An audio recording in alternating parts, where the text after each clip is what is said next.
Қайырлы күн, құрметті ата-аналар. Бүгін сіздермен бірге балаларды бөлек жатқызу мәселесін кезең-кезеңмен қарастыратын боламыз. Ең бірінші 0-2 жас аралығында бала өзінің анасының қасында жатқаны дұрыс. Бұл жерде назар аударып қарасаңыздар, мен әке шешесінің қасында деген жоқпын, тек қана анасының қасында деп отырмын. Бұл негізінен өте маңызды болып есептеледі. Себебі 0-2 жас, кейбір көзқарастар бойынша 0-3 жас кезеңі ол баланың анасына сенім түрде бауыр басу керек кезең болғандықтан, осы бір кезеңде бала тек қана бір адамға бауыр басу керек деген қағида бойынша тек қана анасының қасында жатқаны дұрыс болып есептеледі. Егер анасы мен әкесінің ортасында жататын болса, бұл баланың бауыр басу кезеңіне кері әсер етеді деп айтылады.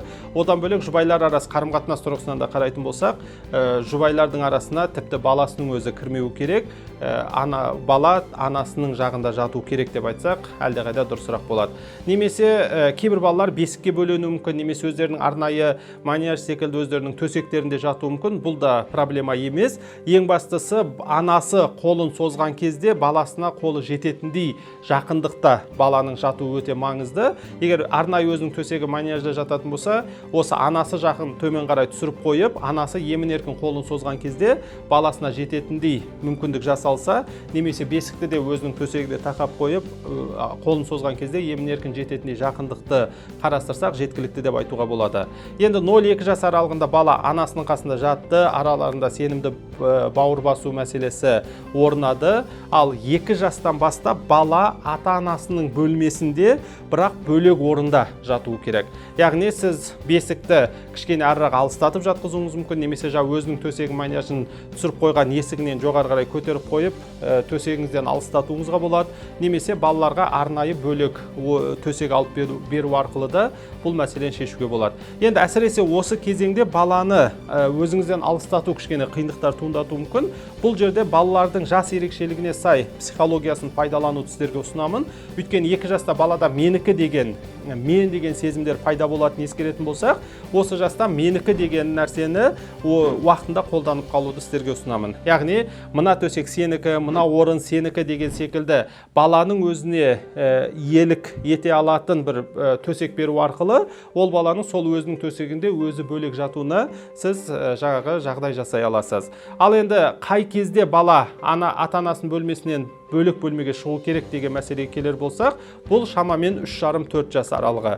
Яғни 3,5-4 жас кезеңінен бастап бала ата-анасынан бөлек бөлмеде жатуы керек. Бұл жай ғана бір жақсы болады деген нәрсе емес, болу керек мәселе. Өйткені бұл баланың тұлғалық қалыптасуы үшін де жаңағы өте маңызды болып есептеледі. Одан бөлек бұл жаста балалар біраз нәрсені түсінетін жасқа келгендіктен әке-шешесімен бір бөлмеде болуы, әке-шешесінің кейбір жағдайларына қалаудан тыс куә болып қалуы, бұл бала тәрбиесі тұрғысынан балаға кері әсер ететін болады. Сол себепті міндетті түрде бұл жас аралығында баланы бөлек бөлмеге жатқызу өте маңызды деп айтуға болады. Енді бала әрине бөлек бөлмеге бара ғой деген кезде жарайды деп заттарын жинап бөлек бөлмеге кетіп қала салмайды. Бастап кезде олар ол нәрсені қаламайды, қарсы шығады деген секілді жылайды, әртүрлі манипуляцияларға көшуі мүмкін. Ең бастысы, ата-ана осы шешімді қабылдағаннан кейін тұрақты болу өте маңызды. Яғни ата-ана шешім қабылдап алып, кешкісін баласы кішкене манипуляция жасап, жылап келген кезде, еркелеп келген кезде, жарайды балам бүгін жата ғой деп, бүгін деп жүріп, баланы тағы да бірнеше жыл қасыңызда жатқызып қойып жүрмеңіз. Сондықтан да шешім қабылдағаннан кейін міндетті түрде оны іске асыру керек, ата-ана тұрақты болу керек. Енді бастап кездерде бала жатқысы келмеуі мүмкін, немесе түннің ортасында жаңағы жылап сізге қайттан келуі мүмкін, немесе оянып алып келіп қасыңызға жатып алуы мүмкін деген секілді. Бұндай жағдайларда ата-аналар ең бастысы ашуға берілмеу керек.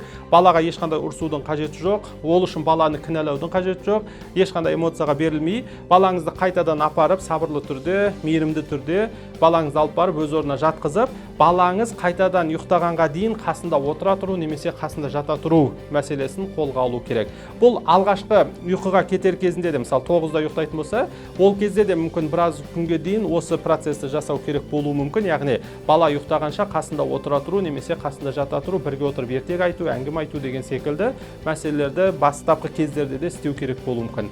Бірақ ең бастысы сабырлылықпен, мейіріммен балаға бұл мәселені дағды ретінде қалыптастыруға тырысу керек. Енді бұл жерде ескере кететін бір жағдай, әсіресе 5 жас пен 7 жас аралығында балалардың қорқыныш сезімдері пайда болатындықтан осы жас кезеңінде бала жалғыз жатудан қорқамын деп шығуы мүмкін. Мысалы, сіз 3,5 жасында баланы жатқыздыңыз, 1 жыл, 1,5 жыл жап-жақсы жатып жүрді да, 5 жасына, 6 жасына келген кезде мен қорқамын деп шығуы мүмкін. Мысалы, бұндай жағдайда бұл жағдайдан шошудың қажет жоқ, баланы кінәлаудың да қажет жоқ. Бұрын жап-жақсы жатып жүредің ғой, не болды саған аяқ астынан деген секілді. Өйткені бұрын да ол қорқыныш сезімі жоқ еді, қазір ол жаңа бір сезіммен танысты, және де ол қорқуы қалыпты. Бұндай жағдайда баланы кінәламай, балаға ұрыспай, баланың бұл қорқыныштан өтіп кетуіне көмектесіп, қолынан жетектеп бірге өткізуге тырысқаныңыз дұрыс болады. Ол да бағанағындай, пока бала ұйықтағанға дейін қасында жата тұрып, одан кейін қайттан өзіңіздің орныңызға оралу деген нәрсені қарастырсаңыз болады.